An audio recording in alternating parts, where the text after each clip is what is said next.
মালিক ইবনে দিনার রাহমাতুল্লাহি আলাইহি রাতে যখন শুয়ে পড়ছেন হঠাৎ ঘুমিয়ে গেলেন।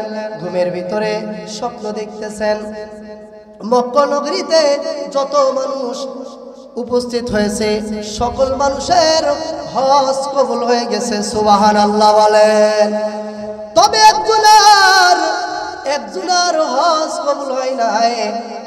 মালিক বিন দিনার রাহমাতুল্লাহি আলাইহি চিন্তায় পড়ে গেলেন, কি ব্যাপার, একজনের হজ কবুল হয় নাই, ব্যাপারটা তো বুঝলাম না।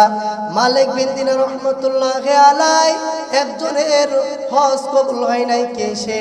স্বপ্নের ভিতরে দেখে মুহাম্মদ বিন হারুন বালুকির হজ কবুল হয় নাই।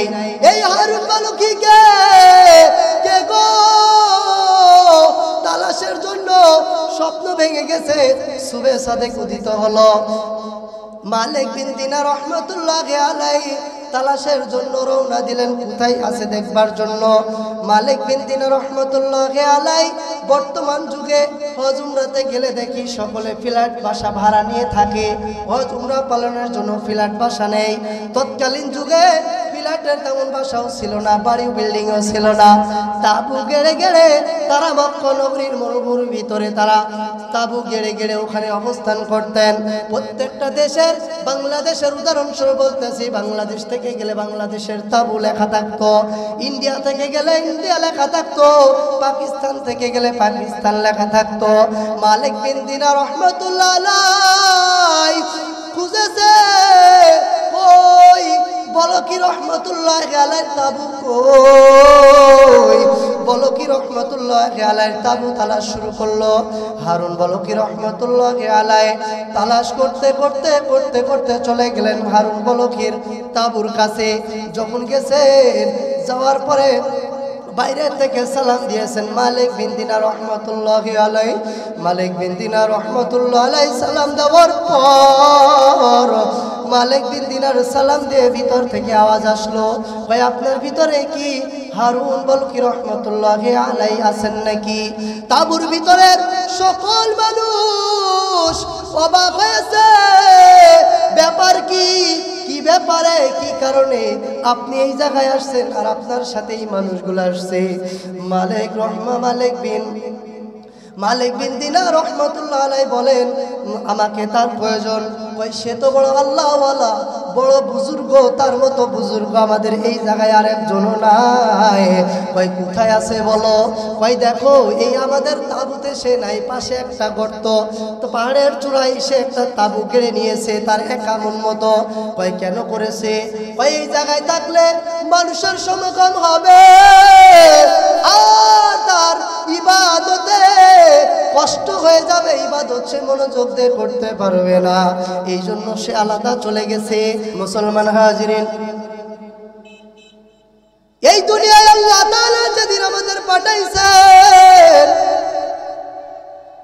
সেদিন থেকে আল্লাহ তাআলা যেদিন আমাদের এই দুনিয়াতে মায়ের গর্ভ থেকে পাঠাইলেন, পাঠানোর পর আস্তে আস্তে হাঁটি হাঁটি পা পা করে আমরা দুনিয়ার বুকে যখন আসলাম, দুনিয়ার বুকে আসার পর এই দুনিয়ায় চলতে ফিরতে যত প্রকারের গুনাহ হয়েছে, যত প্রকারের গুনাহ অন্যায় আমরা জুলুম অত্যাচার করেছি, একে অপরের উপরে নির্যাতন করেছি, সকল নির্যাতন আর সকল প্রকারের নির্যাতন আর সকল প্রকারের অত্যাচারের জন্য কোনোদিন কি আমরা আল্লাহর দরবারে দোয়া করেছি আমি নিজে অপরের ক্ষতি করেছি? কোনোদিন কি গেলাম আমি আপনার ক্ষতি করেছি, ভাই আপনি আমাকে মাফ করে দিয়েন, আমি অন্যের জমিটা ঠেলে নিজের ভিতরে নিয়েছি? কোনোদিন কি আমি আল্লাহর দরবারে দোয়া করছি, ওই মালিকের কাছে গেলাম? আল্লাহ তাআলা বান্দার হক হলো দুইটা, এক নম্বরে হলো হুকুকুল্লাহ, দুই নম্বরে হলো হুকুকুল ইবাদ। আজকে এই জায়গায় বসেছি তওবা করব দুইটা বিষয়ে। এক নম্বরে হুকুকুল্লাহ তথা আল্লাহর হক। আল্লাহ তাআলা আমাদের উপরে 5 ওয়াক্ত নামাজ পড়েছে, ফরজ করে দিলেন, বান্দা তুমি নামাজে আসো, নামাজে আসো নাই। ফজরে ডাকলাম আসলা না, জোহরে ডাকলাম বান্দা আসো নাই, আসরে ডাকলাম আসো নাই, আয় আল্লাহ মাগরিব এশায় ডাকলাম তারপরও বান্দা আসো নাই, বান্দা তারপরও তুমি আসো নাই। কিন্তু কেমন জানো ঘটনা ঘটছে, কামির হাটের বাজারের উপরে এমন কোরআনের মাহফিলের আয়োজন করা হইল, যেই কোরআনের মাহফিলের বান্দার কেমন যেন মনটা নরম হয়ে গেছে। বান্দার মনটা নরম হওয়ার কারণে আল্লাহর বান্দা দৌড়ায় চলে আসছে, কোরআনের এই মাহফিলে এসে বসে গেছে। কি জানি হুজুর আলোচনা করছে, আলোচনা বান্দা শুনলো, মনোযোগ দিয়ে শুনে চোখের পানি ছেড়ে দিয়া আল্লাহর কাছে মনে মনে মনে মনে তওবা করে ফেলেছে। আল্লাহ কয় বান্দারে, এমন তওবা যদি এই মজলিসে বসে করতে পারো, আমি আল্লাহ তোরে মাসুম বানাইয়া বাড়ি ফিরাইয়া দিব। সুবহানাল্লাহ। বান্দা ফজর পড়ে নাই, জোহর পড়ে নাই, এটা কিন্তু আল্লাহর হক। আল্লাহ চাইলে বান্দাকে পাকড়াও করতে পারে, আল্লাহ চাইলে বান্দাকে মাফ করতে দিতে পারে। কিন্তু আপনি আপনার ভাইয়ের গায়ে চড় দিয়েছেন, আপনার মায়ের গায়ে আঘাত দিয়েছেন, আপনার পাড়া প্রতিবেশী গায়ে আঘাত দিয়েছেন, এটা আপনার পাড়া প্রতির হক, এটা আপনার ভাইয়ের হক। অন্যের জমি ঠেলে নিজের জমি বড় করেছেন, এটা আপনার পার্শ্ববর্তী জমিওয়ালার হক। আল্লাহর বান্দা যদি মাফ না করে, তাহলে তোমাকে মাফ করার ক্ষমতা দুনিয়ায় কারণ নাই, স্বয়ং আল্লাহ আপনাকে মাফ করতে পারবে না। আল্লাহ আপনাকে মাফ করতে পারবে না। কেন? তাই বান্দার হক যেটা, এটা বান্দা যতই তওবা করুক না কেন, যতই আল্লাহর কাছে মাফ চাক না কেন, তারপর আল্লাহ তাআলা তাকে মাফ করার ক্ষমতা আল্লাহ রাখে না যতক্ষণ বান্দা মাফ না করবে। আল্লাহ তাআলা সেটাই বলেন, ইয়া আইয়ুহাল্লাযীনা আমানু, হে ঈমানদারগণ, তুবু ইলাল্লাহি তাওবাতান নাসুহা, তোমরা খাঁটি তওবা করো, খালেস তওবা করো।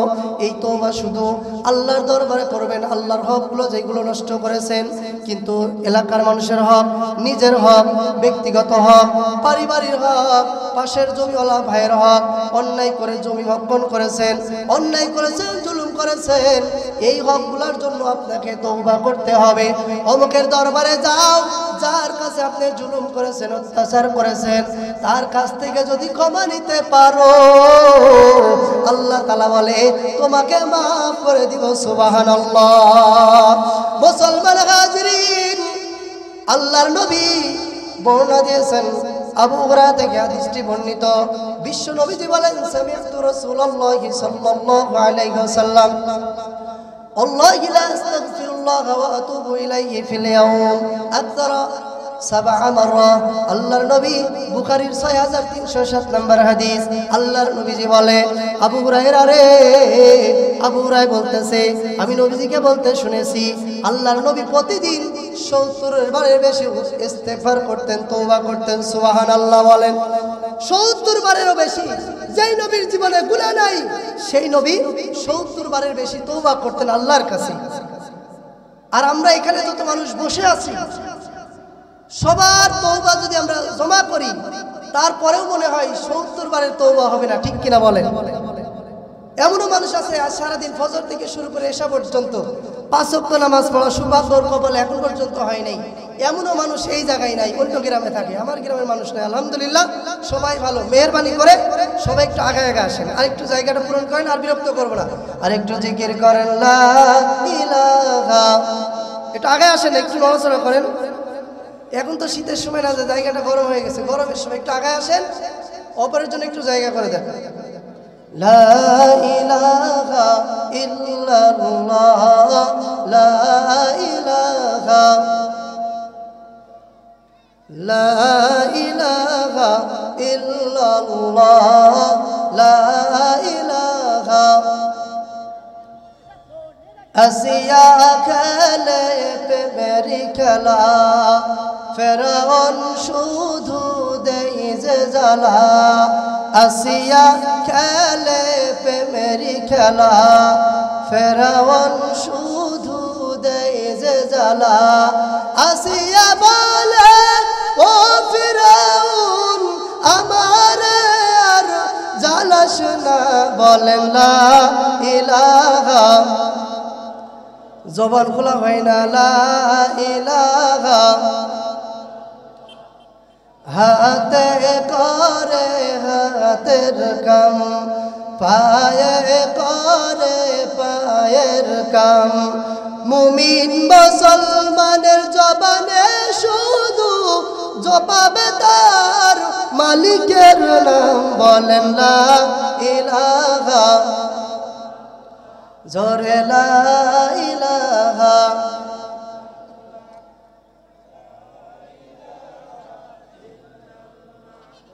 লা ইলাহা, লা ইলাহা ইল্লাল্লাহ মুহাম্মাদুর রাসূলুল্লাহ সাল্লাল্লাহু আলাইহি ওয়াসাল্লাম। সম্মানিত হাজিরিন, একটু এখন আলোচনায় যাই নাই, মাত্র একটু মজমাটা জমানোর জন্য করছি। ওই যে পিছনে যা দুই তিনজন একটা এড়ায় আছে, একটু সামনে আসেন। সামনে থাকলে ভালো লাগে, পিছনে শয়তানের জায়গা করে দিলে তো খুশাবে, উঠে যায় উঠে যায়। আমি তো এখন আলোচনা যাইতে পারিনি, যাবো ইনশাল্লাহ। আমি আগেই বলছি যে উত্তর গ্রামের ছেলে, ওইভাবে মূল্যায়ন হয়তো করবেন না আমি জানি, তারপরেও আলহামদুলিল্লাহ আমাকে অনেকে মহব্বত করেন, ভালোবাসেন। সে আলোচনা নিয়ে এখানে বসেছি একটু দোয়া নেওয়ার জন্য, যে আমরা শুধু একটু দোয়া নেওয়ার জন্য, যে আমার অনেকেই কবরে চলে গেছেন। হুজুর আসবেন, আলোচনা করবেন, দোয়া করবেন। তাকেও বলি আমাদের এই গ্রামের অনেক কবরবাসী চলে গেছেন, তাদের জন্য আপনারা একটু দোয়া করবেন। তারা এতিম হয়ে গেছে, তাদের জন্য দোয়া করবেন। আমরাও দোয়া করি আল্লাহ পাক সকল গ্রামের সকল কবরস্থানগুলোকে মাফ করে দেন। সকলে বলুন আমিন। সম্মানিত হাজিরিন, আসুন আমরা আস্তে আস্তে আলোচনার দিনে কি আগায়। আল্লাহ তাআলা বলেন, ইয়া আইয়ুহাল্লাযীনা আমানু, হে ঈমানদারগণ, তুবু ইলাল্লাহি তাওবাতান নাসুহা, তোমরা খাঁটি তওবা করো, খালেস তওবা করে নাও। খাঁটি তওবা, আল্লাহ তাআলার এই বিধানগুলো যদি আমরা না মানি, আল্লাহর কাছে আমাদের তওবা করতে হবে, আল্লাহর কাছে আমাদের মাফ চাইতে হবে, অনুতপ্ত হইতে হবে। মুসলমান হাজিরিন, বান্দার হক যেটা আমরা নষ্ট করেছি, সেই হকগুলোর জন্য আমাদেরকেও বান্দার কাছে আমাদের মাফ চাইতে হবে। বান্দা যদি মাফ না করে, দুনিয়ার কেউ নাই ওই বান্দার জীবনের গুনাহগুলো মাফ করে দিতে। মালিক বিন দিনার রহমাতুল্লাহি আলাইহির একটা ওয়াকিয়া, মালিক বিন দিনার রহমাতুল্লাহি আলাইহি বলতেছেন, আমি একবার হজ করতে গেলাম। হজের মৌসুমে হজ করবার জন্য যখন আমি গেলাম, হজের মৌসুমে এত পরিমাণ মানুষ, এত পরিমাণ লোক হজের ময়দানে সমাগম হয়েছে। মালিক বিন দিনার রহমাতুল্লাহি আলাইহি বলেন, ওই জায়গায় যখন আমি হজ করবার জন্য গেলাম, হজ করবার জন্য যাওয়ার পরে মালিক বিন দিনার রহমাতুল্লাহি আলাইহি বলে, আমি এত পরিমাণ মানুষ দেখে আমার ভিতরে একটা সন্দেহ অবনত হলো। রাত্রে যখন খাবার খাওয়া হইল, খাবার খাওয়ার পর আমি বিছানায় পিঠটা লাগাইয়া মনে মনে চিন্তা করলাম, এই ময়দানে কত আল্লাহর পাগলেরা হজ করবার জন্য আসছে, লক্ষ লক্ষ টাকা খরচ করে কত মানুষ দূর দূরান্ত থেকে হজের ময়দানে আসছে।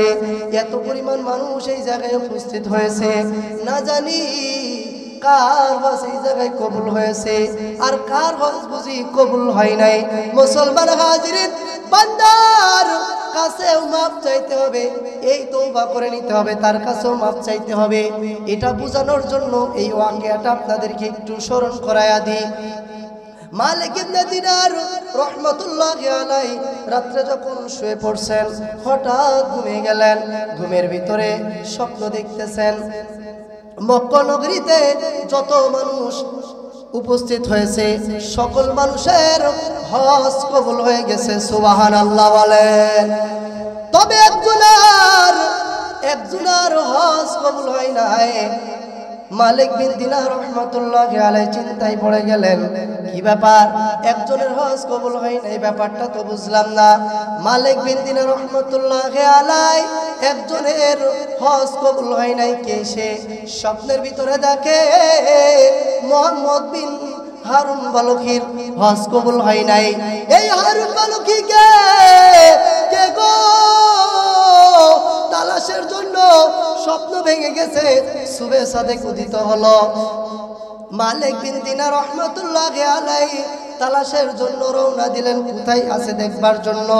মালিক বিন দিনার রহমাতুল্লাহি আলাইহি বর্তমান যুগে হজ উমরাতে গেলে দেখি সকলে ফ্ল্যাট বাসা ভাড়া নিয়ে থাকে, হজ উমরা পালনের জন্য ফ্ল্যাট বাসা নেই। তৎকালীন যুগে ফ্ল্যাটের তেমন বাসাও ছিল না, বাড়ি বিল্ডিংও ছিল না। তাবু গেড়ে গেড়ে তারা মক্কা নগরীর মরুভূমির ভিতরে তারা তাবু গেড়ে গেড়ে ওখানে অবস্থান করতেন। প্রত্যেকটা দেশের, বাংলাদেশের উদাহরণস্বরূপ বলতেছি, বাংলাদেশ থেকে গেলে বাংলাদেশের তাবু লেখা থাকতো, ইন্ডিয়া থেকে গেলে ইন্ডিয়া লেখা থাকতো, পাকিস্তান থেকে গেলে পাকিস্তান লেখা থাকতো। মালিক বিন দিনার রহমাতুল্লাহ আলাইহি খুঁজেছে, কই বলো কি রহমাতুল্লাহ আলাইহির তাবু কই, বলো কি রহমাতুল্লাহ আলাইহির তাবু তালাশ শুরু করলো। হারুন বলো কি রহমাতুল্লাহ আলাইহি তালাশ করতে করতে করতে করতে চলে গেলেন হারুন বলকির তাবুর কাছে। যখন গেছেন, যাওয়ার পরে বাইরে থেকে সালাম দিয়েছেন মালিক বিন দিনার রহমাতুল্লাহ আলাইহি। মালিক বিন দিনার রহমাতুল্লাহ আলাইহি সালাম দেওয়ার পর মালিক বিন দিনার সালাম দিয়ে ভিতর থেকে আওয়াজ আসলো, ভাই আপনার ভিতরে কি হারুন বলকি রহমাতুল্লাহ আলাইহি আছেন নাকি? তাবুর ভিতরের সকল মানুষ অবাক হয়েছে, ব্যাপার কি, কি ব্যাপারে, কি কারণে আপনি এই জায়গায় আসছেন আর আপনার সাথে এই মানুষগুলো আসছে? মালিক বিন দিনার রহমাতুল্লাহ আলাইহি বলেন, আমাকে তার প্রয়োজন। কই সে তো বড় আল্লাহওয়ালা, বড় বুজুর্গ, তার মতো বুজুর্গ আমাদের এই জায়গায় আর একজনও নাই। কই কোথায় আছে বলো? কই দেখো এই আমাদের তাঁবুতে সে নাই, পাশে একটা গর্ত, তো পাহাড়ের চূড়ায় সে একটা তাঁবু কেড়ে নিয়েছে তার একা মন মতো। কই কেন করেছে? কই এই জায়গায় থাকলে মানুষের সমাগম হবে আর তার ইবাদতে কষ্ট হয়ে যাবে, ইবাদত সে মনোযোগ দিয়ে করতে পারবে না, এই জন্য সে আলাদা চলে গেছে। মালিক বিন দিনার রহমাতুল্লাহ আলাইহি চলে গেলেন তার তাঁবুর কাছে। যাইয়া তাঁবুর পিছনে থেকে চেহারা দিয়ে দেখে ওই গর্তের ওই জায়গায় তার স্থানটাতে তিনি নামাজরত অবস্থায় সেজদা থেকে এই পাশে যায়, ওই পাশে যায়, ওই পাশে যায়, বারে বারে মা দেখি চামচ দিয়া দিয়া তরকাটা নাড়াইতেছে। মাঝে মাঝে মায়ের সাথে যখন খাইতে বসি এই বিষয়গুলো আমি লক্ষ্য করে করে দেখি, আসলেই তো দুনিয়ার বাস্তবতাটা কত বাস্তব কথা বলতেছি। তাকায়া দেখি মা যখন খাজনিদার হয়, খাজনি বর্তন করতেছে, চামচ দিয়ে নাড়তেছে, পিসের ভিতরে যেই মাছের পিসটা সব থেকে বড়, দেখি ওই মাছটা সর্বপ্রথম সন্তানের পাতে এসেছে। কথা বলেন ঠিক কিনা? এটাই দুনিয়ার বাস্তবতা, নিজের অভিজ্ঞতার সাথে বলেছি। বুঝবেন কি, মার সাথে তো কোনো খাবার খাইতে কোনোদিন বসেন নাই, যদি রেগুলার বসেন মজা পাবেন, দেখবেন মায়ের সাথে খাবার খাওয়ার কি মজা। হাজরুন বলকি রহমাতুল্লাহ আলাইহির মা সন্তানটারে মাফ করে দিবে, আল্লাহ তাআলা বলবে ঠিক আছে যাও আল্লাহর ওলি, তোমার মা যেহেতু মাফ করে দিছে, আমি আল্লাহ তোমাকেও মাফ করে দিলাম। সুবহানাল্লাহ, আর জোরে বলেন সুবহানাল্লাহ। সে আল্লাহ এখনো আছে না নাই? জবান খুলে বলেন আছে না নাই? আর জোরে বলেন আছে না নাই? মুসলমান হাজরিন, এই জন্য মা বাবার সেবা করা, মা বাবার খেদমত করা, মা বাবা অন্যায় করলে মা বাবার কাছে ক্ষমা চাওয়া, ইজ্জত যাবে না। মুসলমান হাজিরিন, এই জন্য যদি কেউ বান্দার হক, মা বাবার সাথে যদি অন্যায় হয়ে থাকে মাপ চেয়ে নিবেন। বাবার সাথে যদি অন্যায় হয় মাপ চেয়ে নিবেন। আমার বাবা দুনিয়া থেকে চলে গেছে, আমার মনে মনে বাবার সাথে অনেক সাক্ষাৎ হয়েছে, কত পার্সোনাল গোপন কথাও হয়েছে বাবার সাথে, কিন্তু কোনোদিন ভয়ে বলতে পারি না আব্বা মাফ করে দিবেন। ছোটবেলা থেকে যতদিন পর্যন্ত মানুষ হয়েছে আব্বার সাথে খাইতেও বসি নাই, ভয়ে কখন জানি কি বলে বসবে। কিন্তু আমি মনে করি আজকের বাবার শাসন যদি আমার কাছে না থাকতো এই জায়গায় আমি বসতে পারতাম না। মুসলমান হাজিরিন, এই জন্য বান্দার যদি কেউ অন্যায় করে থাকে তার কাছে মাফ চেয়ে নিবেন, আল্লাহর কাছেও তওবা করে নেবেন। আল্লাহ যত অন্যায় করেছি আর জীবনে গুনাহ করব না। পয়গম্বরের জীবনে গুনাহ নাই, নবীজি 70 বারের বেশিও দুনিয়াতে বারবার তিনি দিনের ভিতরে 70 বারের বেশিও তিনি ইস্তেগফার পাঠ করতেন, আল্লাহর কাছে তওবা করে নিতেন, বারংবার তওবা করতেন। আল্লাহ তাআলা সেটাই বলেন, ইয়া আইয়ুহাল্লাযীনা আমানু, হে ঈমানদারগণ, হে মুমিনগণ, তুবু ইলাল্লাহি তাওবাতান নাসুহা, তোমরা খাঁটি তওবা করো, খালেস তওবা করো। তওবার ভিতরে কোনো গোলামি রাখো না, তওবার ভিতরে কোনো খারাপি রাখবা না। মাকসাদ এমন না আল্লাহ আমি যতদিন বেঁচে আছি তওবা করতেছি, সকালে আবার সন্ধ্যায় চুরিতে যাব, সন্ধ্যায় আবার আল্লাহওয়ালা হয়ে যাব, নামাজি সারা রাত তাহাজ্জুদ পড়ে, দিনে আবার অন্যায় করে, এমন তওবা দরকার নাই। তওবা করো আবু বকরের মতো, তওবা করো ওমরের মতো, তওবা করো সাহাবীদের মতো, সাহাবায়ে কেরামদের মতো তওবা করবেন।